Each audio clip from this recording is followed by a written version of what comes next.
Oke, sudah jam 8.05 jadi welcome, selamat datang semuanya members Discord Caravan Stephen. Nama gue Esa dan gue di sini akan berlaku sebagai moderator di diskusi obrolan mengenai IP dan comic creation bareng Kak Sweta Kartika sama Kok Risli. Cuman ini sambil nunggu Kang Swetanya connect lagi ya, kita sambil kenalan dulu kali ya, mungkin dari Kokris aman Kokris? Mungkin perkenalan dari Kokris dulu, baru nanti dari Kang Sweta. Oh iya, sama teman-teman nanti di sini kalau yang punya pertanyaan itu bisa teman-teman chat di chat event ya, chat event stage ini di open chat gitu. Jadi nanti bisa sambil kita ngobrol, sambil teman-teman kalau punya pertanyaan langsung diketik aja di chat, sama kalian juga bisa react juga gitu. Kalau mau tes di di chat Discord ada di sebelah kanan.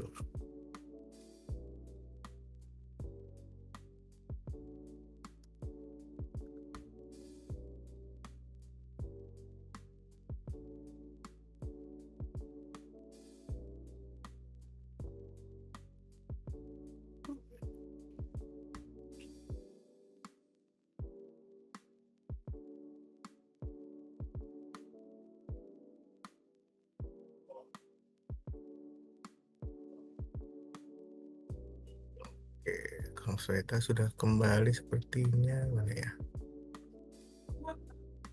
Ini dia.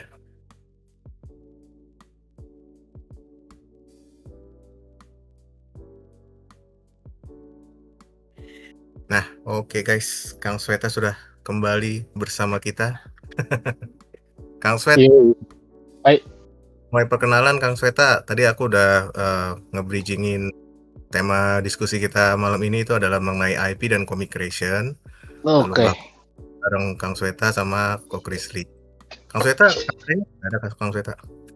Bentar. Oke, Kedengeran kan siap. suaranya? Kedengeran. Oke.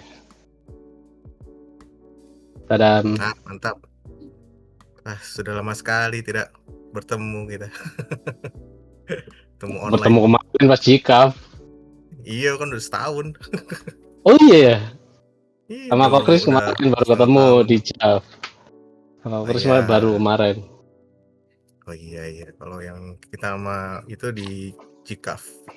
Oke, Ya. silakan berarti Kang Sweta bisa perkenalkan diri, lalu juga bisa karena kita konteksnya sekarang buat comic creation sama IP, mungkin teman-teman di sini belum ada yang mengenali karya-karya Kang Sweta yang dari zaman tahun berapa tahun berapa itu bikin komik Grejingga mungkin atau yang boleh yang lagi Kang Sweta kerjain juga, silakan Kang Sweta. Ya, halo, selamat malam teman-teman. Terima kasih buat Caravan atas kesempatannya untuk sharing. Saya Sweta Kartika, saya adalah komikus, aslinya Kebumen, cuman tinggal di Bandung. Dan saya masuk ke industri komik secara profesional sejak tahun 2011 sampai hari ini. Dan sudah mengerjakan berbagai macam genre. Dan sekitar 7 tahun terakhir ini saya berfokus di genre horor. Itu sih. Oke, Kang Swet, berarti Ya. IP yang Kang Sweta kira-kira kalau misalnya ada Museum Hall of Fame Sweta Kartika nih, IP apa yang Kang Sweta mau taruh nih, notable IP nih? Apa ya? Ayo, Ya yang secara, karena kan tidak semua yang saya bikin itu trajektorinya berbentuk IP, arahnya maksudnya. Jadi kadang-kadang memang saya hanya bikin komik aja gitu. Saya tidak terpikirkan untuk diekspand menjadi lebih luas. Terus berproyeksi untuk di alih mediakan gitu, enggak. Jadi mungkin kalau sebetulnya ke pemahaman itu juga bertumbuh ya seiring perjalanan saya berkarya gitu. Jadi pas awal-awal ya saya bikin komik, bikin aja gitu. Tapi kan karena sudah ada contoh dari luar ya, dari karya-karya dari dari negara lain kayak dari Jepang, dari Amerika lama-lama, terus juga sering ngobrol sama beberapa teman berkarya yang lainnya termasuk Chris Lee. Jadi kepikiran untuk oh ya kayaknya ini bisa diarahkan itu untuk jadikan intellectual property. Nah sebetulnya kan jadi balik lagi apa sih IP itu gitu? Karena kan dulu saya sempat ngobrol sama Saniko yang tadi yang bikin Cikaf juga. Banyak yang masih terlalu kepagian untuk apa ya istilahnya menubuatkan ini produk menjadi IP gitu. Sementara banyak yang belum dimatangkan konsepnya kah, terus arahan target marketnya seperti apa, terus pengembangan lainnya. Bahkan yang paling penting kadang-kadang belum ada produk utamanya. Itu udah keburu diproyeksikan menjadi intellectual property yang mana nantinya jadi saya bilang tadi kebagian tidak. Apakah kebagian selalu salah? Tidak juga. Cuman jadinya terkesan karena belajar dari yang sudah-sudah itu di luar pun tidak seperti itu gitu. Di luar ya bikin kadang-kadang produk utamanya dulu aja apa gitu. Yang kita kenal kan banyak berangkatnya dari komik ya, makanya banyak yang bikin ya komiknya dulu aja gitu. Kemudian baru dia bisa diulik lagi konsepnya, dikembangkan universe-nya, apa ya, nah kalau saya bilang sih IP itu kan target utamanya, ini mengutip kata-kata Fazameong nih sebetulnya. Tujuan orang menjadikan satu produk menjadi intellectual property itu supaya nanti dia bisa di-license-kan. Salah satunya ya, yang salah utamanya itu. Jadi nanti ketika dia besar, satu komik ya menjadi besar berseri-seri, kemudian universe-nya sudah semakin lengkap, misalnya nih ya, ada produk lain ada sebuah produk yang tertarik untuk mengajak kerjasama si komik ini, nah itu baru di-adjust lagi tuh nuansanya, di konsep-konsepnya nanti diulik lagi, ini kayaknya karakternya yang cocok untuk produk ini. Nah itu sebetulnya udah mulai main license. Nah kalau sudah pemahamannya itu sepakat sama, nah berarti itu baru yang layak dijadikan IP. Saya sebetulnya sebelum masuk industri komik kan sudah di agensi iklan. Waktu di agensi iklan itu pernah ada klien kami itu dari Warner Brothers. Itu ngebawa inilah buku setebel ini nih. Itu buku tentang Looney Tunes. Khusus Looney Tunes. Jadi ada Sylvester, ada Pew, Marvin the Martian, banyak lah ya. Itu terus itu khusus untuk yang saya lihat itu buku guidebook untuk jika IP karakter dari Looney Tunes ini diterapkan pada produk bathroom. Itu satu buku sendiri gitu. Jadi, jadi kalau handuk misalnya Bugs Bunny, misalnya Terry apa tuh di Palmerah itu loh. Dari Palmer mau beli license-nya Looney Tunes, terkhusus misalnya Bugs Bunny sama Tweety misalnya dua, dia harus harus pertama beli license-nya dulu.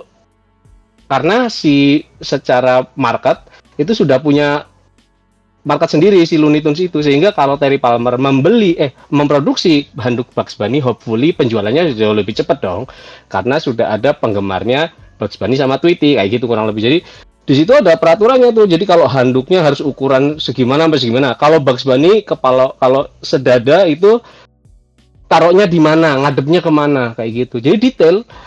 Jadi oh ini yang namanya buku license. Waktu itu saya belum jadi komikus.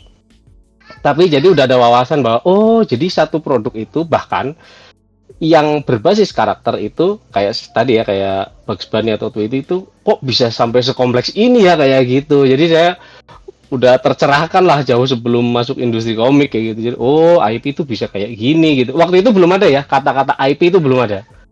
Saya belum nemu lah. Waktu itu masih belum kayak gitu namanya. Saya juga lupa. Terus karena waktu itu saya pernah diajak ngobrol sama si orang dari marketingnya itu, dia cerita juga, saya juga punya. Dia itu kayak makelar. Terus dia juga cerita, kemarin saya baru ngejual Marvel untuk Olimpik itu produk meja belajar gitu loh buat anak-anak itu. Dia jual Marvel. Jangan bayangin Marvel Studio yang sekarang, belum ada waktu itu. Belum kebentuk lah. Kan baru saya 2010 tuh di agensi iklan, berarti baru Iron Man kalau nggak salah filmnya, Iron Man amator kali ya. Jadi belum sampai terbentuk jagat sinematik Marvel gitu ya, belum ada gitu. Yang dijual saya pikir bakal si Tony Stark-nya si Robert Downey Jr. Ternyata bukan. Yang dijual tuh ya Marvel komik yang zaman 80-an, Iron Man-nya yang cuma garis kotak itu loh. Nah, itu dijualnya ke Olympic waktu itu berapa. Jadi ada harganya. Kalau harganya berbeda-beda. Jadi katakanlah kalau sekarang dengan adanya Marvel Studio yang sudah proper ya, tentu berbeda harganya. Kalau misalnya ini ada kartu BCA mau beli nempel Iron Man di sini kayak gitu. Iron Man yang mana dulu nih? Kalau Iron Man dari komik 80-annya Stanley mungkin murah harga sewanya gitu.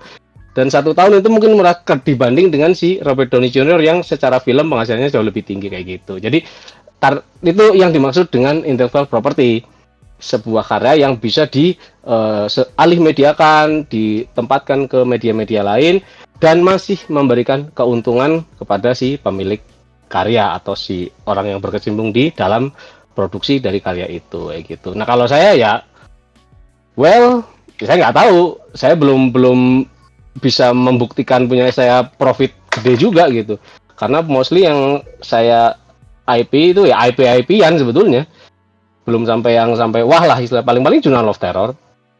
Paling-paling kemana yang baru-baru lah. Saya belum pernah membuat yang untuk apa ya istilahnya produk komik yang kemudian jadi IP selain dari horor yang sudah proper. Itu jawabannya. Panjang ya. Oke, mantep. Thank you Kang Sweet. Iya, berarti tadi satu ininya mentionnya Journal of Terror sama Kamala. Gitu ya, yang mungkin udah ada produk turunan yang bisa dikatakan kategori IP gitu, meskipun belum masuk ke merchandising gitu ya. Ya, alih media sebutannya. Alih media. Oke. Sekarang kita perkenalan dulu dari Kokris ya. Kokris adalah founder dari Caravan Studio. Ya, dan juga silakan Kokris.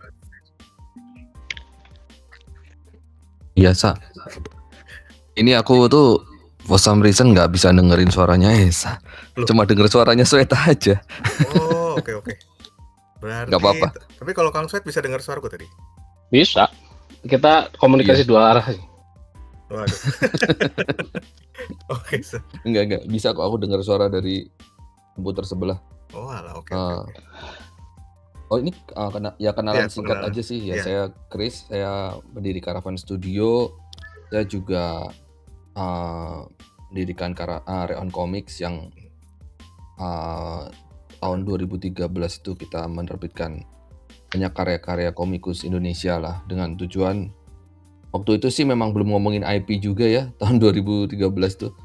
Jadi masih mikirin gimana kita bisa jualan komik yang profitable aja sih. Gimana komik Indonesia bisa muncul itu, terus bisa distribusinya luas, bisa dibeli dengan mudah. Paling awalnya sih begitu sih. Akhir-akhir ini aja sih memang kata-kata IP kayaknya menjadi hit gitu. Tiba-tiba semua orang ngomongin aku mau bikin IP gitu. Iya. Mungkin ya bener sih kata Sweta sih. Sweta iya. Apa udah jadi IP. Iya. Terus dan memang sih aku ngeliatnya juga memang kita semua memang banyak sekali yang berusaha membuat dalam tanda kutip IP, tapi kalau mengikuti definisi yang tadi disebut Sweta sih sebenarnya masih sedikit sekali yang kalau memang udah di licensingkan dan bisa profitable, itu masih sedikit sekali sih sebenarnya yang benar-benar kita bisa anggap IP ya. IP baru Indonesia ya maksudnya ya. Itu sih. Nah kalau misalnya ini nih kayak Agak Lain itu podcast kemudian menjadi film. Nah itu tuh IP apa enggak itu? Nah, gitu kan. Kayaknya mungkin udah jadi IP. Iya, bisa jadi. Kayak alih media gitu kan. Jadi IP itu kalau Kang Sweta kan tadi mungkin menurut Kang Swet IP itu harus alih medianya ada merchandising dan bisa membantu ini ya, produksi ke source aslinya gitu, misalnya aku dari komik atau dari film gitu atau dari podcast gitu. Ya kalau menurut Kokris berarti IP ini apa kok kalau menurut Kokris? Menurut Kokris IP itu apa kok? Bisa nggak denger ya? Iya kan? Tak ulang. Iya. Nah, thank you Kang Swet. Terus diulang dulu. Mostly setuju sih dengan yang Sweta tadi bilang, definisi ada fasa juga sih. Bahwa baik karakter maupun atau brand dari IP tersebut tuh memang sudah bisa sudah dialih mediakan atau di license ke dalam bentuk merchandise ataupun bekerjasama dengan brand dan profitable. Nah itu memang ya dengan definisi itu memang sedikit sekali sih jumlah IP yang benar-benar IP ya di Indonesia saat ini sih. Mungkin dalam waktu bahkan 10 tahun terakhir ya. Mungkin cuma yang sekarang ini udah kelihatan ya itu kan pasti si Juki, kemudian juga Tai Lalats, mungkin kayak Mick and Mocha kayak gitu ya. Itu sih. Memang masih PR sih. Menurutku kayak Jumbo kan sudah membuktikan diri sukses ya di media utamanya gitu. Nah ini sudah istilahnya udah sekarang udah di step kedua lah gimana supaya bisa profitable di dalam licensing sih. Itu ya. Itu kira-kira sih. Oke, thank you Ko Kris. Nah, berarti kan kalau misalnya kita mengkaitkan antara komik dengan IP gitu, atau kan IP bisa ada berbagai macam, kayak tadi bisa disebutkan ada podcast, ada yang cuman karakter gitu kan, kayak misalnya Hello Kitty kan mungkin bakatnya dari karakter untuk jualan gitu, untuk dijadiin apa namanya dulu tuh kayak jam ya, jadi kayak dia bikin karakter buat jam, ternyata laris gitu. Nah tuh akhirnya jadi produk lain akhirnya dia jadiin IP, jadi sebuah merek dagang. Nah kalau misalnya dari komik nih misalnya, menurut Ko Kris atau menurut Kang Sweta, kira-kira kalau misalnya dari komik tuh bisa nggak sih sebenarnya dijadikan sebuah IP yang bisa sukses gitu ya? Mungkin kalau kita berkaca dari Marvel, dari komik kan, nah itu kan dia ada banyak karakter, ada banyak cerita, ada banyak versi justru kan gitu. Nah kira-kira nih kalau dari komik sesulit apa gitu, atau kayak seperti apa sih? Misalnya kan Kang Swet juga punya banyak komik yang Kang Swet bikin gitu kan, dan kalau menurut Kang Swet agak sulit, dan memang beberapa ya ada ahli media tapi belum bisa dikategorikan IP sama Kang Sweta sendiri. Nah gimana nih dari Kang Sweta dulu deh kira-kira. Apa ya? Jadi kita harus pahami dulu bahwa IP yang terkait dengan industri kreatif ini saya kira terbagi menjadi dua. IP berbasis karakter dan IP berbasis universe. IP berbasis karakter itu hanya orang mengenal karakternya aja. Agak lain itu karakter. Dia nggak ada universe. Dia cuma si Jekyll menjadi Jekyll dalam film gitu ya. Kan beda biasanya diproyeksikannya. Jadi dia akan menjadi persona. Kalau memang dari real life gitu. Jadi agak lain menurut saya, ya udah IP itu benar itu. Salah satu manifest dari IP itu agak lain itu. Jadi ketika orang bisa perform menjadi persona dia sebagai dia sendiri ya. Tapi dia udah bukan Jekyll yang asli, karena dia udah berperan menjadi Jekyll ini, jadi karakter Jekyll gitu. Makanya ada jokesnya itu si siapa namanya yang jadi Ace Ventura itu, yang Truman Show, Jim Carrey ya. Jim Carrey itu pernah ngomong, aku tuh Jim Carrey yang lagi sedang menjadi Jim Carrey. Jadi dia tuh lagi bikin persona sebetulnya ketika di atas panggung, karena stand up comedian kan dia sedang mempersonakan dirinya sendiri, mungkin berbeda dengan daily life-nya dia gitu. Itu salah satu wujudnya yang paling gampang, itu IP berbasis karakter. Contoh lain yang dalam wujud dua dimensi apa? Hello Kitty misalnya. Hello Kitty ketika pertama muncul, dia setahu saya itu tidak langsung dalam bentuk format cerita, dia itu langsung nempel ke aparel. Banyak itu, begitu udah orang pada aware banyak, si Sanrio ini langsung mewujudkan dari cerita, dikumpulin. Setahu saya bahkan ceritanya enggak, emang ada yang tahu cerita Hello Kitty kan? Orang perdebatan dia itu kucing sama binatang lain aja nggak tahu kayak gitu, waktu itu sempat ada geger-geger begitu. Kayak gitu contohnya. Jadi itu IP berbasis karakter. Dia memang berfokus sentralnya pada karakter. Yang kedua adalah IP berbasis universe. Ini melibatkan karakter sudah tentu, tapi keterlibatan plot di dalamnya, ada konflik, ada pengembangan dunia yang ada di dalamnya, ada cipta buana ya, istilah world buildingnya itu lengkap, itu disebut IP berbasis universe. Ya, lebih banyak ini contohnya dan lebih gampang ya, seperti IP dari komik Marvel, makanya disebutnya Marvel Cinematic Universe karena ada universe-nya. Itu. Jadi yang paling terkenal itu. Ada banyak yang lain sebetulnya berbasis apa. Salah satunya art, tapi itu nanti agak kompleks. Saya kira yang paling perlu diperhatikan bisa jadi kiblat ya, yaitu dua itu tadi. Itu sebabnya Fazameong membuat Pionicon. Pionicon itu sebetulnya rumah untuk intellectual property berbasis fictional karakter. Karena ada karakter saya Matoto di situ, presiden keji itu. Waktu nge-pitch ke kami, oh kayak gitu caranya. Ya paling gampang sekarang Esa Pavlik. Esa Pavlik ya Esa sekarang, tapi ketika dia jadi Pavlichenko kan lain. Padahal itu orang, maksudnya ya Esa kan. Tapi ketika jadi Esa Muhammad Pavlichenko kan nggak ada. Adanya ya Jenderal Pavli itu beda itu yang pakai topi Rusia. Itulah karakter berbasis karakter. Makanya masuk ke Pionicon cenderung lebih mudah kayak gitu. Karena tidak penting universe-nya bisa dibuild setelahnya gitu. Karena biasanya yang kayak gitu itu karakternya tuh memang strong sekali dia. Dia sudah berdiri sendiri tunggal seperti misalnya ya tadi si Juki yang paling gampang ya, paling kita perhatikan tuh si Juki kayak gitu. Dulu saya pernah ngobrol sama ya Nur Fadli Mursyid Palik ya, pembuatnya Tai Lalat. Ngobrolnya di Padepokan.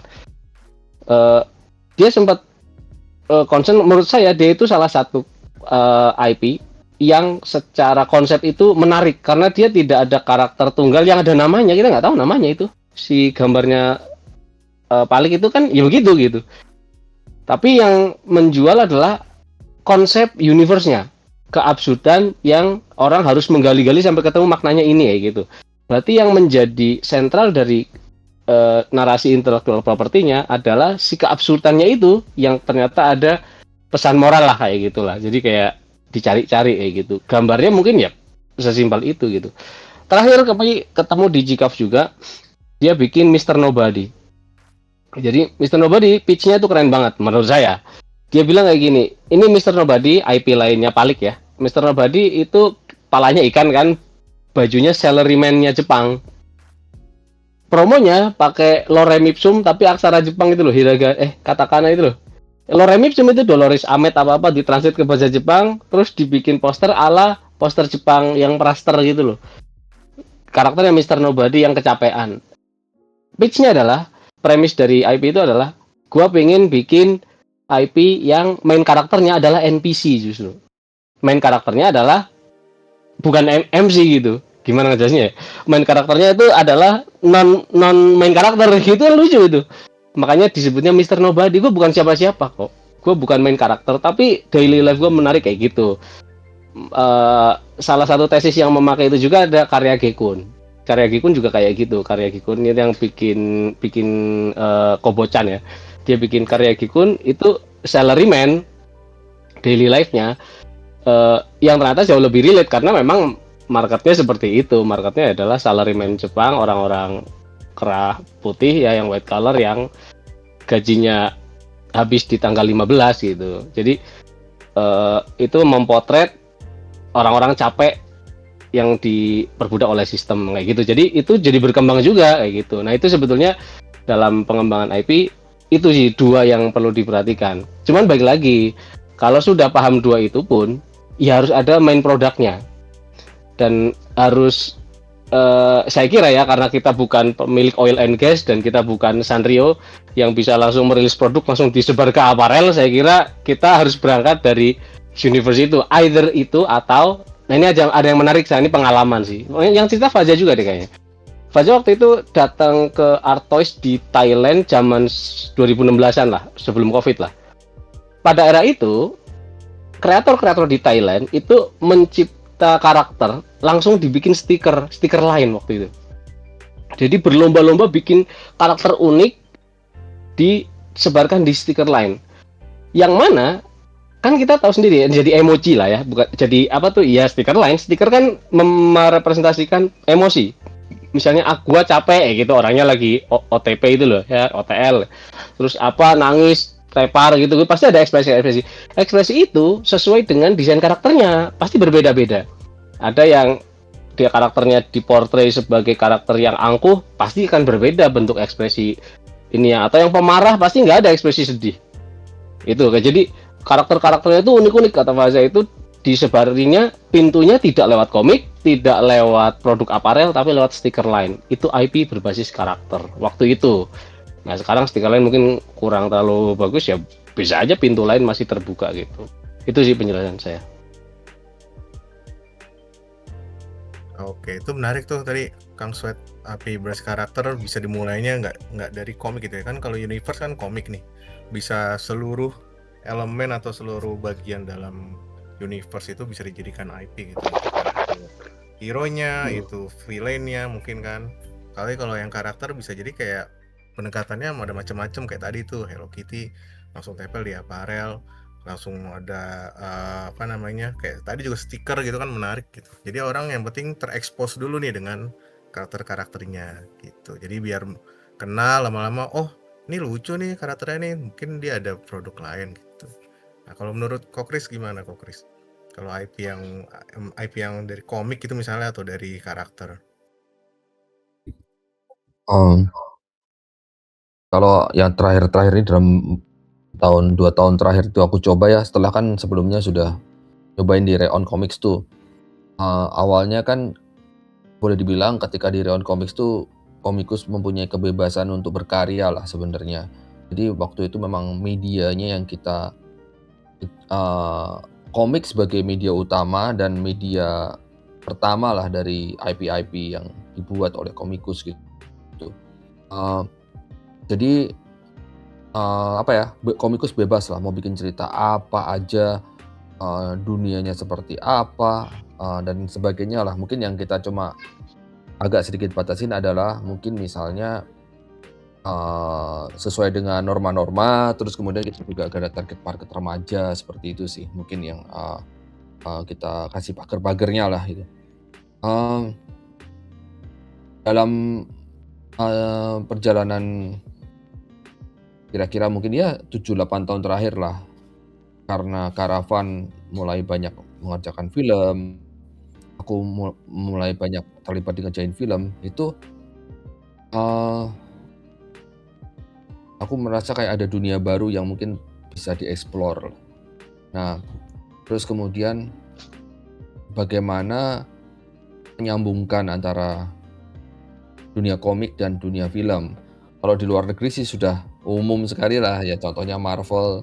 Kalau di Jepang sudah memang sudah jalannya lah dari komik jadi anime, dan kemudian nanti bisa jadi film juga gitu. Cuma di Indonesia ini kan belum ada yang seperti itu, yang contohnya balik-balik lagi pasti Shizuki lagi, dari komik menjadi animation. Cuma kan tidak banyak ya IP yang bisa seperti Shizuki, mungkin dari timingnya juga tepat, ketemu dengan pihak yang tepat dan lain-lain gitu. Jadi dari situ aku terpikir mau mulai membuat komik, nggak ngomongin IP sih sebenarnya, membuat komik, cerita sebuah komik yang memang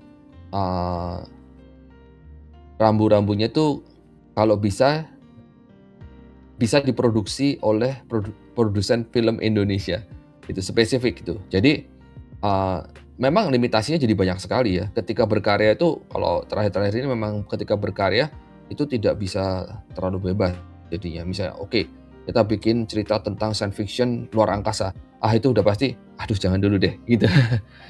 Wah ini kayaknya siapa yang bikin. Jadi ketika kita membuat cerita untuk diterbitkan dalam bentuk komik, kita mulai aware dengan banyak hal, sehingga memang akhirnya memang banyak limitasi. Tapi dari situ kita juga tetap berusaha, tetap kreatif, menghasilkan cerita yang memang hopefully cocok dengan keinginan market film di Indonesia. Itu sih yang aku coba ya. Setelah itu juga di event-event kita coba mulai nggak cuma ikut event komik, tapi juga ikut event film, sehingga gimana kita bisa menembuskan komik kita ke industri film, seperti itu sih. Dan di tahun 2024 kami berhasil menjual hak untuk translasi ke media, alih media ke film, itu judulnya Timun Emas, komik judulnya Timun Emas. Nah, tahun 2025 kemarin kita ada komik juga judulnya Paranormal yang sekarang dalam proses juga pembicaraan lah untuk alih media juga ke film juga gitu. Jadi ya so far boleh dibilang cukup dalam tanda kutip berhasil, walaupun menurut saya belum berhasil kalau belum jadi film beneran gitu. Sekarang baru masih pembicaraan dan mungkin ya kita akan buat filmnya, tapi kan belum jadi filmnya. Nah itu sih. Jadi ya belum tahu ya, maksudnya nanti salah satu validasi lagi pastinya filmnya sukses atau enggak ya. Kalau filmnya sukses, mungkin akan membuka gerbang orang-orang film masuk ambil IP dari atau cerita-cerita dari komik gitu. Tapi ya kita hopefully bisa jadi seperti itu sih. Itu cuma ya sekarang ini belum. Moga-moga jalannya tidak lama lagi terbuka lah. Jalurnya itu udah terbuka lebar. Moga-moga ya. Dan kuncinya ya sukses sih, harus sukses. Adaptasi film dari komik sukses. Nah itu nanti kan pasti akan banyak yang akan mencari di ide dari komik. Iya, amin. Setuju sih. Setuju Kok Kris. Thank you Kok Kris. Memang apa ya, IP itu kan berarti sebuah karya intelektual yang bisa dijadikan bisa dijadikan sebuah advantage bagi pembuatnya gitu loh. Jadi kayak ini adalah sebuah karya yang bisa dikomersialisasikan gitu. Bisa awalnya itu bentuknya apapun kan gitu. Apakah itu langsung karakter, apa itu langsung film. Dan itu bisa jadi kayak Kok Kris bilang tadi tuh, kayak si Juki awalnya kan dia kayak jadi film animasi kan, dari karakter komik jadi karakter animasi, terus mulai membuka jalan buat animasi 2D. Terus sekarang yang baru keluar kan Jumbo juga, setelah dia sukses baru membuka jalan bagi misalnya kayak investor atau produser lain untuk ayo kita sama-sama bikin produk yang bisa dijadiin IP lewat animasi 3D gitu. Nah ini menariknya kalau misalnya kita kembali ke soal IP dari komik gitu. Nah ini kan Kang Sweta kan memang sepanjang karir Kang Sweta itu kan selalu konsisten, dan menurutku yang paling konsisten emang Kang Sweta, karena Kang Sweta tetap ngomik mulai dari berbagai genre tuh, mulai dari kita pernah romance dari Grey Jingga dulu, terus ada juga action, ada Nusa 5 yang ada di Reon juga, terus ada banyak action, ada Dreamcatcher dulu banget, sama kalau yang sekarang kan mulai explore ke horror nih. Ada Journal of Terror, ada Kemala, Journal of Terror, ada alih media ke ini juga ya kalau nggak salah ya, series gitu ya, series yang ada di video gitu, Kemala juga banyak gitu. Nah kalau menurut Kang Sweta nih, kira-kira dari apa yang Kang Sweta lakukan tuh bisa nggak mungkin kayak sharing sedikit strategi apa yang Kang Sweta buat dari komik-komik yang Kang Sweta bikin itu untuk bisa ya dalam tanda kutip bisa diarahkan untuk menjadi IP gitu, bisa dialih mediakan terus segala macam gitu. Gimana kira-kira Kang Sweta? Apa ya, kalau meskipun tadi berbasis universe, tadi saya udah bilang, saya akan tegaskan bahwa tetap harus ada satu tokoh yang mengikat, tokoh yang memang dia itu menjadi sentral lah ya, yang akan orang ingat-ingat gitu, sehingga ketika dia dialih mediakan orang berkiblat pada tokoh itu gitu. Semestanya Agatha Christie, novel-novelnya Agatha Christie itu kelihatannya kayak judul-judul random, tapi ada selalu ada satu detektif yang hadir almost hampir di semua kasus, Hercule Poirot. Ada yang pernah ya nggak ada gitu ketidakhadirannya, tapi ini mah Agatha Christie pasti muncul. Itu berbasis universe. Nah berbasis karakter itu Sherlock Holmes, karena sentralnya di Sherlock Holmes-nya. Jadi semestanya yang mengikuti keberadaan Sherlock Holmes, dua-duanya bisa gitu. Jadi tetap balik lagi ada karakter yang mengikat. Yang kedua, tidak harus karakter deh. Biasanya itu IP itu sangat terikat dengan kreator. Itu udah kayak Iron Man dan shoot Iron Man dengan Tony Stark. Itu antara IP dengan kreator. Saya mau cerita nasib mujur kawan-kawan penulis, kawan-kawan saya yang menulis di thread Twitter. Saya punya kawan Dioseta, Zero Point sekarang bukan cuman penulis thread lagi, dia udah sutradara gitu. Terakhir filmnya itu Tumbal Proyek. Nah terus ada beberapa kreator lain, penulis thread lain, kita sebutnya digital writer itu, karena memang dia nulis untuk digital. Terakhirnya memang dibukukan, tapi buku itu bonus. Yang dia jual itu memang lalu lintas thread tulisannya di Twitter. Dio itu orang Solo, dia nulis action, fantasi, horror, mistik. Wah, itu tuh multi genrenya itu. Dia itu misalnya dia IP yang judul yang terakhir itu Putri Jagat Sukma, itu lengkap udah full. Saya nggak yakin dia difilmkan, cuman maksudnya karena mungkin kompleks seperti yang Krisli bilang tadi, budget kan kita tahu ya, kalau di industri film tuh kita tahu budgetnya. Oh, itu yang itu segitu kayak gitulah, kita udah lama-lama tahu gitu. Oh, ini kayaknya sama Dio memang tidak diniatkan untuk difilmkan deh kayaknya, tidak dalam waktu dekat gitu. Tapi ya dia bikin anyway. Terus tapi dia di sela-sela waktu dia bikin yang slightly lebih ringan kayak gitu ya, yang kayaknya bakal dijual ke PH Film dan itu bisa lebih menjual gitu. Nah, apa yang membuat IP ini kemudian melekat pada apa sih ciri khasnya? Pada Diosetanya. Jadi kalau teman-teman nge-follow ada di Karya Karsa dia Dioseta, ya di Diosetanya IP-nya. Jadi kayak kita ke Pak Stephen King kali ya. Stephen King kan bikin It, bikin ya sudah semesta horor sebagaimana kita mengetahui Junji Ito. Junji Ito itu IP-nya, bukan si judul cerpen-cerpennya, nggak jadi IP itu menurut saya. IP-nya itu Junji Ito. Beli deh buku paling baru yang terbitan Gramet tuh yang tentang Junji Ito, tipis itu juga. Itu wah, itu komprehensif banget untuk ngejelasin bahwa IP-nya itu melekat pada kreator. Itu satu hal yang baru juga itu.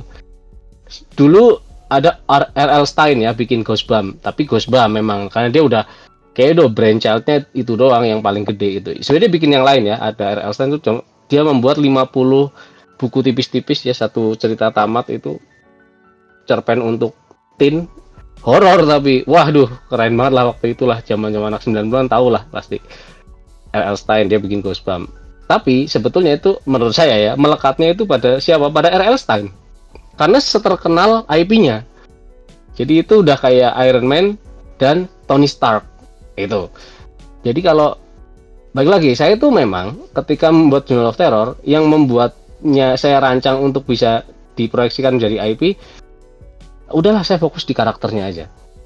Di premis bahwa ada seorang anak yang bisa melihat dunia kematian dari mata saudara kembarnya yang sudah meninggal. Udah bisa diapa-apain tuh. Saya bikin jadi agak drama bisa gitu. Makanya ketika saya bikin pertama kali itu kan langsung saya luncurkan novel dan komik, dan sejak awal strategi saya adalah karakternya sama, background story-nya sama, tapi earth-nya beda. Kayak itu kalau komik tuh earth-nya beda atau canon event-nya beda. Jadi si cerita yang ada di komik dan di novel itu beda. Orang tidak akan redundance atau perulangan, tidak akan membaca novel sama dengan baca komik, enggak. Dapat dua experience berbeda, dapat dua cerita yang berbeda.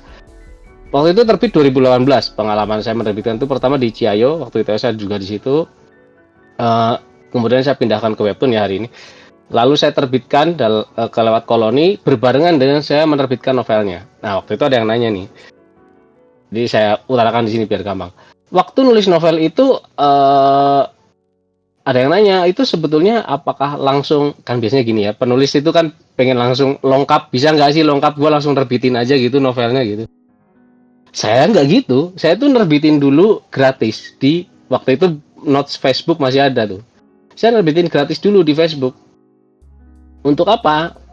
Ya kalau anak stand up comedian lagi open mic, saya lagi latihan open mic atau kan latihan stand up, latihan nulis. Saya lempar ke audiens suka nih, jadi saya dapat bisa menakar engagementnya segimana, seperti apa gitu.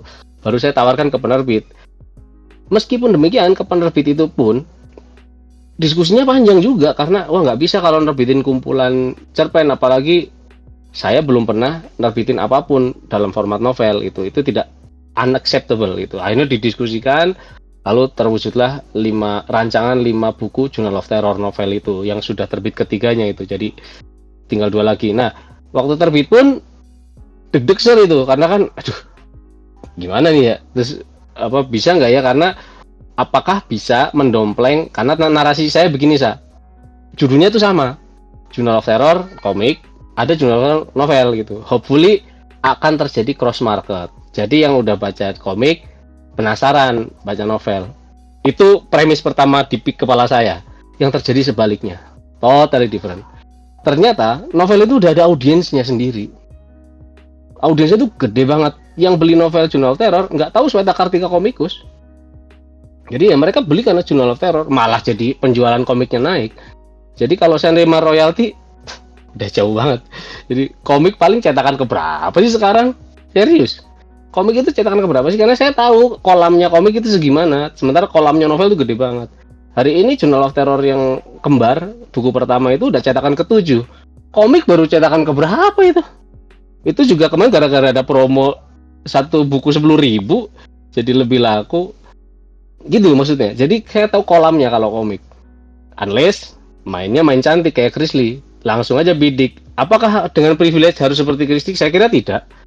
Banyak cara untuk bisa seperti itu. Nyatanya banyak penulis, banyak IP yang digolkannya lewat thread Twitter. Berarti kan ada banyak jalan menuju Roma. Makanya Dio, Zero Point udah nggak nulis lagi, bahkan sudah nyutradarai. Kalau ngeluh sama saya tuh pengen nulis kayak gitu, kata si Zero tuh. Saya pengennya tuh nulis karena dia memang jiwanya penulis, tapi udah gimana, duitnya gede juga di penyutradaraan, udah aja tulisannya ya nulis ya nyutradara sendiri gitu. Yang penting ini pada akhirnya. Dan terpantau anyway, jadi malah lebih bagus kan dengan tulisan dia juga bisa dengan menyutradarai tulisannya juga lebih terpandu ketika dialih mediakan. Tuh. Nah, strategi saya yang tadi saya pikir cross market ternyata malah sebaliknya, itu udah bonus buat saya. Setelahnya tinggal saya ngakalin gimana caranya si IP ini itu, karena gini, ya ini Chris Lee pasti tahu lah, di dunia perfilman tuh PH kalau bisa ya punya IP-nya itu, dia nggak landing, nggak nyewa gitu. Ya Marvel Studio itu bukan Marvel, beda lagi, itu Marvel Studio namanya, itu ya ngebeli semua. Makanya yang di komik, kalau jadi lucu banget nih, ada komik Marvel Iron Man ya, dibeli sama Marvel Studio jadi Iron Man-nya MCU. Nanti ada komik yang ngebeli dari MCU, dari Marvel. Gimana ngejelasinnya ya? Dulu dibeli ijon gitu loh, dibeli ijon, digedein, dibeli lagi gitu. Jadi ada komik yang karakternya itu Tony Stark-nya mukanya si Robert Downey Jr. itu beli lagi. Well, karena itu udah profit, jadi otomatis kalau memakai desain suit Iron Man yang di MCU, komik ini lebih laku, kurang lebih begitu. Batman juga sama. Kalau nanti Batman-nya, ada nggak ya? Kayaknya nggak ada sih, saya belum nemu yang Batman versinya Pattinson. Correct me if I'm wrong. Jadi kalau Batman tuh termasuk yang stabil, dia punya sendiri, komik ya sendiri, untung-untung juga gitu. Film ya sendiri gitu. Tapi yang saya ketahui itu Marvel tuh udah dibikin dari komik, dibikin jadi film, dari film dikomikin lagi gitu. Jadi terjadi seperti itu. Intinya apa? Intinya tuh kita berdagang di IP itu. Siapa yang paling peluang mana yang paling memberikan profit, itu yang diambil. Makanya strategi saya adalah gimana caranya saya mengamankan IP Journal of Terror ketika dialih mediakan ke miniseries pada tahun 2018 itu. Saya bikin subjudul. Terus waktu itu alhamdulillahnya mekanisme kesepakatan di industri film ya terutama itu sudah mature, lebih mature ya, jadi tidak bisa langsung beli utuh kayak itu, nggak bisa. Dia itu akhirnya kerjasamanya adalah saya bikin berbasis IP Journal of Terror karya Sweta Kartika, tapi khusus untuk kerjasama pada saat pembuatan miniseries itu ada 3 party. Ada saya itu ikut Kraton Pictures, lalu ada Trinity Optima sebagai orang yang nyediain aktornya ya, satu lagi dengan Maxstream platformernya. Sutradaranya dipilih di tengah-tengah in between. Setelah itu baru disepakati mengambil sutradara ini. Sutradaranya Journal of Terror Afterlife itu sama dengan sutradara sinetron Hidayah yang Pocong Masuk Molen, Cepi Gober namanya. Ya alhamdulillah ya, sama-sama horor kan, Pocong Masuk Molen sama satu lagi bisa ngelihat hantu. Nah, tapi pas udah dieksekusi berbeda, nggak ada Prana Masuk Molen. Nah, saya memproteksinya adalah dengan di perjanjiannya adalah yang dimiliki oleh 3 party ini adalah Journal of Terror Afterlife-nya yang sebagai gede. Journal of Terror IP-nya itu punya saya. Perananya gimana? Perananya dimiliki mereka jika yang memainkan Prana itu Dikta Wicaksono. Jadi saya nggak boleh. Di luar kesepakatan ini saya bikin film, yang main Prana Dikta lagi, nggak boleh. Itu pelanggaran lah, udah. Jadi aman secara ini. Itu juga berlaku. Nah, enaknya itu hari ini karena ada semangat cari untung ya. Kalau bisa untung, kalau bisa kerja sama dia lebih untung mah kerja sama aja. Saya ambil contoh.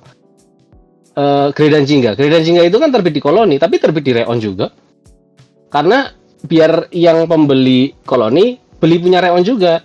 Yang dari Reon udah punya Gredan Jingga Purple Sunday itu pengen beli yang punya Koloni juga. Yang untung Sweta Kartika. Jadi saya duitnya lebih gede gitu. Itu metodenya. Jadi gimana caranya kita mengamankan karya? Intinya adalah goalnya itu profit. Profit itu tidak selalu uang. Bisa jadi valuasi.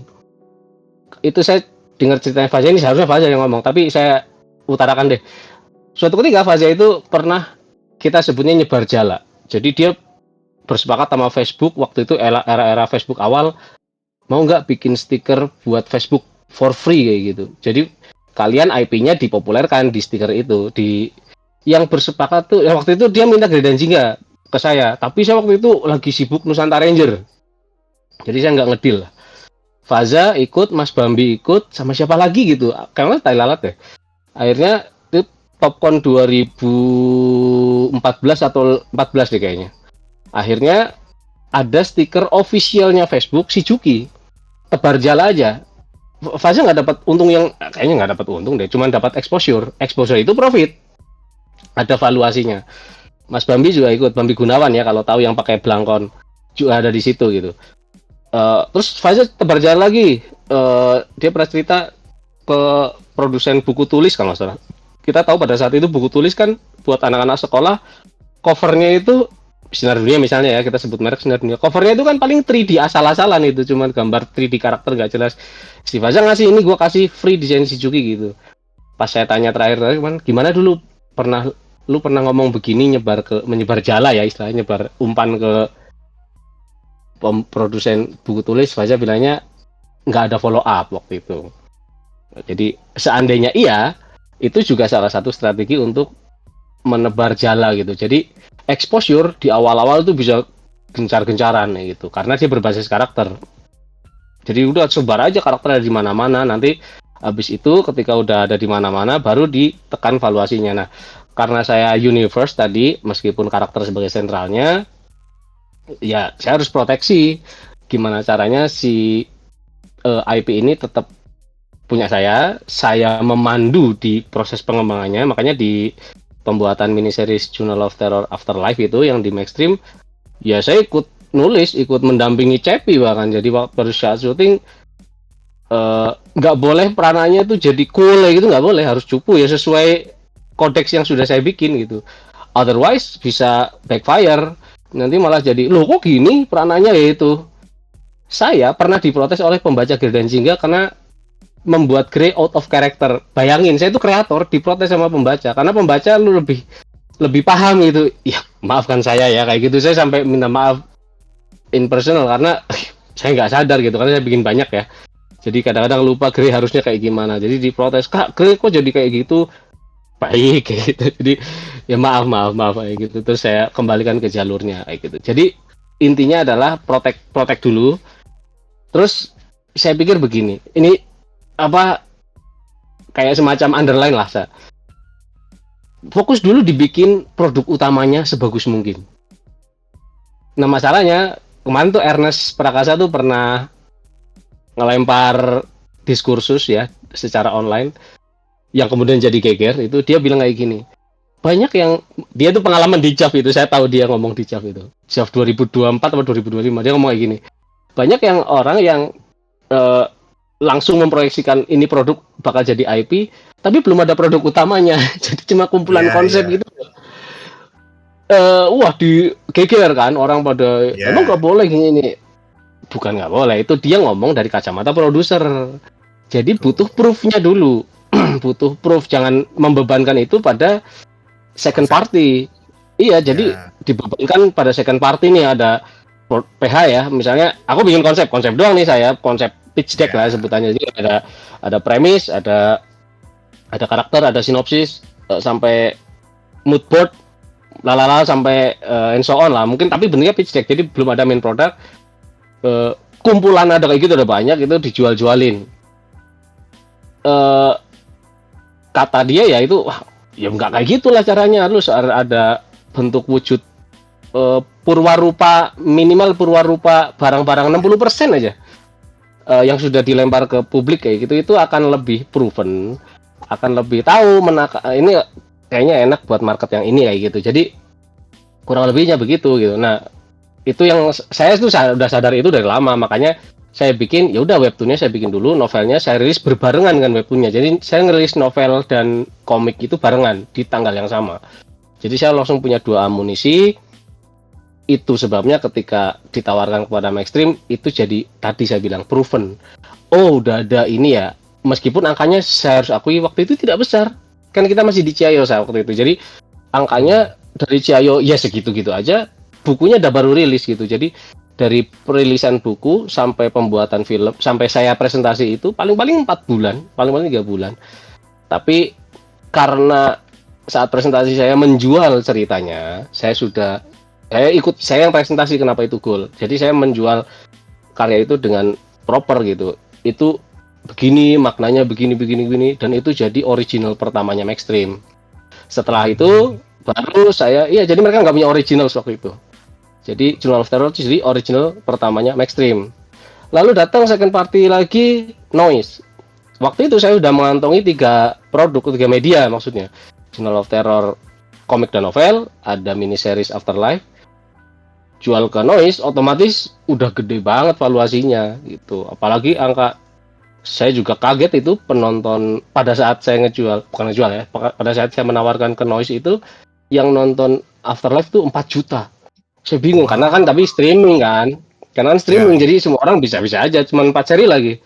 4 juta hmm, kok bisa gitu, angka 4 juta sekian-sekian lah gitu. Ada dikasih angkanya itu. Ini hmm, beneran ya gitu. Karena gratis kan dia. Tapi hmm, view itu menggoda lah buat Noise, dan akhirnya Journal of Terror dengan metode yang sama saya bikin Journal of Terror ke Lana. Formatnya beda, audio series, ceritanya pun beda. Waktu itu saya udah proyeksikan bakal 3 season, udah ini bakal 3 season ya, syukur-syukur sampai 3 gitu. Alhamdulillah sampai 3 waktu itu. Eh, dengan valuasi itu saya bisa minta harga yang besar untuk satu episodenya gitu. Dan itu otomatis sampai hari ini tuh kan masih didengar terus ya. ya, Meskipun metodenya beli putus, tapi memberikan keuntungan pada produk-produk lain di luar audio series. Akhirnya yang udah dengerin audio series, oh ini ada komiknya, ada novelnya loh, baru tuh pada ngebeli. Makanya ya mungkin itu alasan kenapa itu bisa cetak ulang berkali-kali. Saya kira itu. yes, menarik banget. Tuh udah sangat lengkap tuh berarti tadi penjelasannya. Ada mulai dari cross cross ini ya, cross produk gitu ya. Tapi tetap semuanya Cross, itu harus cross ada market. produk namanya. Ya, ada cross marketingnya gitu. Dari Kang Sweta ada komiknya, ada novelnya, dan keduanya bisa saling saling meningkatkan ini ya penjualan gitu. Nah, tapi ada satu yang penting banget tuh tadi memang dari yang Kang Sweta bilang tuh. eh Ketika kita misalnya mempresentasikan atau menjual IP itu jangan sampai membebankan ke pihak yang mau ditawarin gitu kan. Jadi kayak berusaha meyakinkan, "Oh, ini Ya, punya konsep nih keren banget nih, pasti meledak kalau misalnya jadiin apa gitu." Tapi kayak nggak ya, ada suatu tolak ukur yang bisa dijadikan tadi ketika Kang Sweta secara proper mau menawarkan Journal of Terror ke itu Maxstream kan sudah ada beberapa udah ada webtoonnya, bahkan kalau yang contoh yang early yang tadi itu yang bahkan ketika di apa namanya ngecek istilahnya kayak ngecek ombak secara gratis di notes Facebook itu kan sebuah cara buat kita juga apa namanya test the water gitu loh, gimana kita ngelihat engagementnya, gimana kita bisa menarik datanya misalnya wah ini ternyata kalau tipe cerita seperti ini oke gitu. Jadi memang memang benar berarti ya Kang Swet ya kalau misalnya IP itu tuh bukan hanya di bukan hanya di konsep yang kita punya di kepala gitu loh. Maksudnya bukan hanya kayak bermodalkan ini pasti bakal sukses, tapi ya kita harus harus bisa, ada produk utamanya dulu, bener itu kan. Karena Iya. ya komik itu kan hanyalah media ya, mungkin salah satu media yang mudah mudah dibuat gitu, atau misalnya tulisan lah kayak novel gitu, dan itu kan dari ideas, dari ide yang kita punya, cerita yang kita punya, kata yang kita punya, satu medianya adalah komik. Jadi kalau misalnya misalnya teman-teman di sini mungkin bisa bisa membuat komik sebagai medianya, ya dibikin dan dicoba untuk diterjunkan ke pasar gitu. Jadi ketika teman-teman menawarkan itu untuk kerjasama ke IP-IP lain tuh bisa seperti yang tadi Kang Sweta ceritakan, ada proper modalnya lah gitu. Jadi nggak cuman hanya hanya angan-angan gitu misalnya, atau kayak ini harapannya akan menjadi suatu yang besar gitu. Jadi harapannya kayak gitu. Oke teman-teman, ini karena udah jam 9, jadi kayaknya kita paling hanya ada 2 pertanyaan deh. Kalau teman-teman ada mau yang nanya, bisa ditulis di chat. Dan sambil nunggu ada yang nanya, saya mau ini juga nih ya, gue mau apa ya, bacain soal announcement. Oh iya bener, mau bacain soal announcement untuk future events di dari Caravan Tavern. Yang pertama itu ada kolaborasi. Teman-teman mungkin ada yang udah tahu, ada yang belum tahu. Jadi kita Caravan ini sedang ada kolaborasi dengan MNP, yaitu kita punya mentorship program 3D for 2D illustration, yang akan dibawakan programnya oleh Ko Hendry dan juga Kak Tasya dari Caravan Studio. Nah, program ini fokusnya adalah untuk mengupgrade workflow kalian sebagai ilustrator dan bisa belajar cara menggunakan 3D, baik itu untuk ilustrator, concept artist, atau visual development artist juga gitu. Nah ini nanti di sini, nanti di sini juga ada berbagai contoh ya, diajarin gimana teman-teman bisa pakai 3D untuk mengenhance workflow kalian sebagai ilustrator.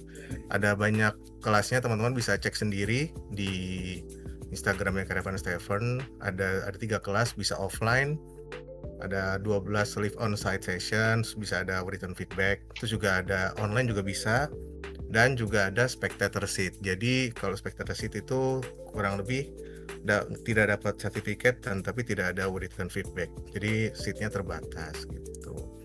Teman-teman bisa cek di sini di websitenya mnp.ac.id/mnp Caravan, atau bisa registrasi di sini. Dan juga kita bakal ada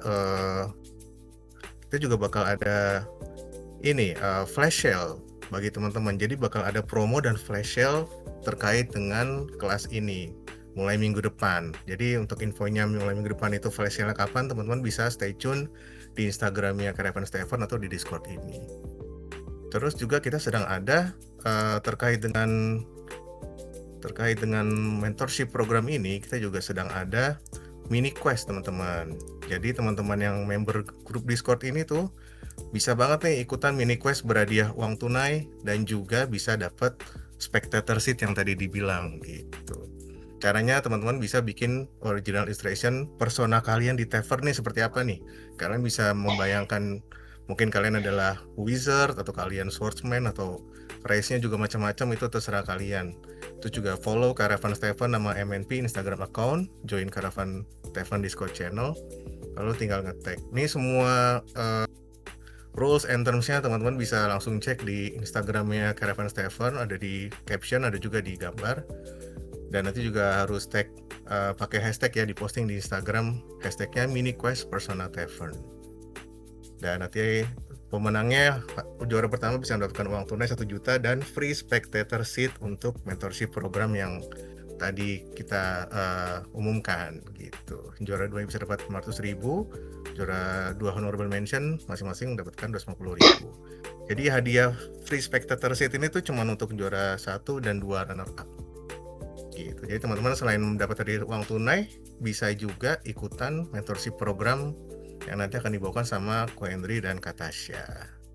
Ini masih ada nih teman-teman, sampai tanggal 19 Maret sampai minggu depan. Nanti diajinya sampai tanggal 24 dan pengumumannya tanggal 25 Maret. Gitu. Ayo ikutan semuanya, mumpung ini nih, mumpung lagi ada lomba, teman-teman bisa bikin OC ya kan. OC kira-kira kalian tuh avatarnya di Caravan Tavern tuh kayak apa gitu. bisa dapat uang tunai, bisa ikutan kelas. Pengumuman yang terakhir, jadi kita Caravan Taverns akan mengadakan offline gathering di tanggal 29 Maret di Jakarta Barat. Nah, jamnya kira-kira dari jam 12 siang sampai jam 5 sore. Tapi untuk tempatnya, pengumumannya untuk detailsnya dan tempatnya nanti akan diumumkan segera. Tapi dari kami juga mau mengecek polling ke teman-teman. Kira-kira teman-teman apakah tertarik dan bisa ikut. Nanti pollingnya akan diposting di announcement di Discord ini dan juga ada di IG story-nya Caravan Tavern. Jadi catat tanggalnya teman-teman, kita bakal ada offline gathering Caravan Tavern tanggal 29 Maret di Jakarta Barat dari jam 12 siang sampai jam 5 sore. Gitu. Jadi kita bisa kumpul sama members Caravan Tavern yang lain, kita bisa hangout, bisa saling ngasih feedback satu sama lain mengenai art kalian, bisa ngobrolin macam-macam gitu. Detailsnya soon bakal diumumin di di announcement di Discord Caravan dan juga ada polling, silakan teman-teman isi gitu. Oke, ini ada satu pertanyaan nih dari Mai. Zaman dulu ya, gimana dengan sekarang yang di mana-mana ada AI? Apakah masih memungkinkan untuk membangun IP sendiri secara manual di tengah gempuran AI? Gitu. Gimana nih? Kira-kira ini soal AI sih. Kokris tuh. Loh, kokris. Kokris aja dah. Kalau saya juga boleh loh. Ya kokris dulu. Ya. Oke. Gini sih, setahu saya ya, sampai saat ini hasil ciptaan menggunakan AI, misalnya karakter desain, kan kita kan ngomonginnya sekarang ini ya, maksudnya desain ya, itu tidak bisa didaftarkan menjadi haki. Jadi tidak bisa didaftarkan menjadi kekayaan intelektual. Itu setahu saya sekarang masih seperti itu hukumnya. Jadi itu akan ditolak. Gitu. Nah, dengan hukum itu, dengan adanya hukum itu, maka kalau kita merujuk contoh yang kita alamin di Caravan ya, kan Caravan itu mengerjakan banyak art outsourcing untuk perusahaan-perusahaan di luar negeri. Nah, mereka semua itu bukan akhir-akhir ini ya, mungkin sudah 3 tahun yang lalu ya. Pokoknya begitu mulai ada AI ini yang generate gambar ya. Sekarang kan udah video ya, yang dulu masih awal-awal itu kita dengan tegas diberitahukan bahwa kita tidak diperbolehkan menggunakan AI sekecil apapun dalam proses pembuatan karya-karya yang berhubungan dengan pekerjaan untuk mereka, untuk klien-klien ini gitu. Nah, itu kan dari email tuh udah ngomong begitu. Nah, ada sambungannya bahwa mereka akan mengirimkan kontrak tambahan khusus mengenai pasal ini, sehingga kita semua harus sign kontrak tambahan tersebut gitu. Kalau dari saya sendiri, kemarin kalau nggak salah ada juga yang bilang bahwa kan sekarang nggak cuma gambar ya, tapi ada story. Kita udah bisa minta ChatGPT lah istilahnya untuk bikin cerita dong tentang apa gitu. Nah, itu setahu saya juga kemarin ada announcement dari DC Comics yang bahwa dari Jim Lee, bapaknya komik di DC Comics tuh, dia bilang bahwa DC Comics tidak akan menggunakan AI untuk meng-create komik-komik mereka. Jadi mereka juga komit. Kalau dari sisi kami di Caravan, kami ya boleh dibilang lega sih gitu. Jadi sangat lega karena klien-klien kami ternyata masih menghargai di karya original itu sih, tidak menggunakan AI. Tapi alasan dibalik itu bahwa Kalau apabila kita meng-create karya pesanan company-company menggunakan AI, maka itu tidak akan bisa didaftarkan menjadi hak kekayaan intelektual atau IP-nya company tersebut. Itu. Jadi itu alasannya. Jadi kalau kalian mau bikin IP tapi kalian bikin pakai AI di awalnya, ya itu seharusnya tidak bisa didaftarkan menjadi IP kalian sih, dihaki gitu. Itu sih yang saya tahu jawabannya. Beta gitu. Thank you, Udah. Coach. Berarti memang Ya kalau sebenarnya kalau masih saya sih nggak memungkinkan ya? concern sih. Pokoknya kalau bagi saya itu nggak concern karena jadi kan kemarin kita ketemu di Jikaf ya, Kok Chris. Jadi waktu di Jikaf itu ini secara absurd ya, di tengah gempuran AI malah apresiasi kepada seni ilustrasi dan printing ya, art print itu malah meningkat. Anomalinya begitu. Gampangannya mungkin kayak gini ya. Dengan merebaknya sampah di mana-mana, kita malah jadi appreciate kepada barang yang pure kayak gitu. Gampangannya kalau perumpamaan dalam industri makanan ya, kita sekarang udah dibombardir makanan UPF ya, ultra processed food kayak sosis apa segala macam. Itu membuat makanan-makanan sehat yang makanan langsung ya, daging kayak gitu segala macam menjadi lebih berharga gitu. Saya kira itu perumpamaannya. Tapi kalau di komik saya belum pernah lihat pengejawantahan dari AI ke komik terus proper gitu. Karena sulit banget menurut saya. Jadi komik itu kan ada iramanya. Ini kecuali komik strip ya, tapi even komik strip pun ada iramanya, ada tempo, ada rumusnya lah ya. Ada kuliahnya sendiri lah, tapi intinya ada itu. Begitupun panel komik lembaran itu ada iramanya, ada irama komik, irama panel gitu, irama visual yang tidak bisa itu harus dari brainchild-nya si kreator memang. Tidak bisa dari bantuan AI semua gitu. Terus udah gitu sekarang dan kemungkinan ke depan karena kan makin terregulasi ya. Seperti tadi udah semakin diregulasi. Kemarin mungkin pas awal-awal kaget, liar banget nih Yajuj Majuj ini, jadi tidak jelas dia menyebar sampah di mana-mana sehingga eh, eh, orang tuh pertama jenuh, nomor satu tuh jenuh. Jadi apa lah? Terus ada gerakan perlawanan yang berujung pada sanksi sosial gitu. Jadi kayak udah ada polisinya nih di mana-mana nih. Kalau baru kemarin saya baca di Twitter itu ada di Komifuro ada yang apa dicurigai AI, dia berkelit apa segala macam, pokoknya rame lah, saya nggak ngikutin. Artinya adalah oh masih pada peduli nih. Jadi artinya masih ada polisi-polisi yang siap menertibkan gitu loh. Apa kamu tuh nggak di rel ini ya gitu. Boleh-boleh aja silakan ngomong AI, tapi nggak bisa untuk jualan apa segala macam kayak gitu. Ya dari balik lagi ke saya itu masih ngerjain kerjaan dari luar komik ya. Jadi kadang-kadang ada klien dari agensi iklan tuh misalnya. Pas nge-pitch ke saya mah namanya juga buat nge-pitch ya. Jadi cuman pakai bantuan AI gambarnya, gambar AI gitu lah. Tapi kira-kira kayak gini gitu. Nah, itu mah nggak apa-apa. Yang penting mah produk akhirnya bukan gitu. Jadi toh idenya itu dari agensi, dia hanya jadi bikin jembatan AI itu ya, alat bantu lah ya. Ini nanti kayak gini storyboardnya kak kayak gitu. Outputnya ya tetap tangan saya kayak gitu. Jadi angle-nya juga berbeda, sentuhannya berbeda. Jadi saya kira tidak perlu khawatir. Itu mengkhawatirkan kalau kita belum terjun biasanya. Kalau udah terjun saya malah nggak khawatir. Pas sudah tahu, biasa aja perasaan. Malah nggak mengkhawatirkan sama sekali gitu. Karena udah tahu. Mungkin itu seperti tadi yang disebutkan oleh Grizzly.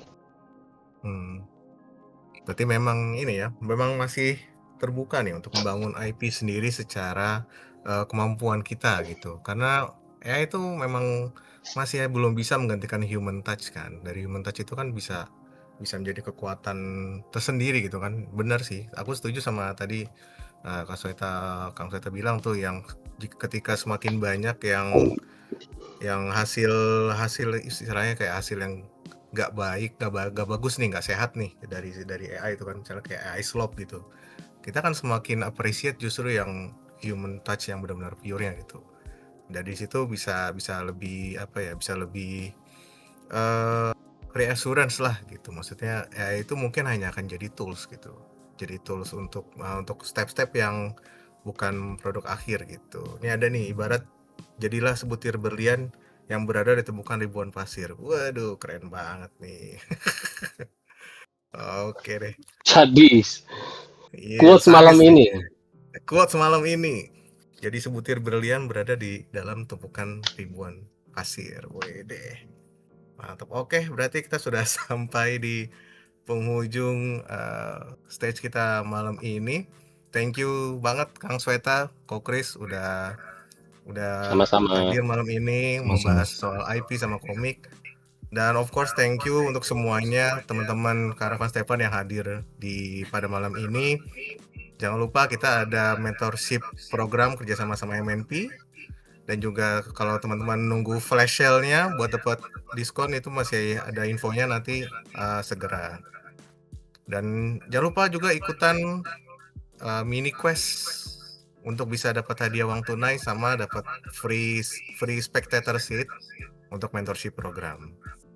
Dan yang terakhir, jangan lupa juga tanggal 29 Maret kita bakal ada offline gathering di Jakarta Barat. Dari jam 12 siang sampai jam 5 sore. Oke, itu saja untuk malam ini. Thank you untuk semuanya. Thank you Ko Kris. Thank you Kang Sweta. Terima kasih. Thank you Sa. everyone Thank you, sudah Sweta. hadir. Thank you, Ya. Kak Kris. Udah Thank you, Sa. lancar-lancar. Thank you Amin, ya. Thank you amin. guys. Bye, sehat-sehat. Sehat-sehat semuanya. Bye-bye. Bye-bye.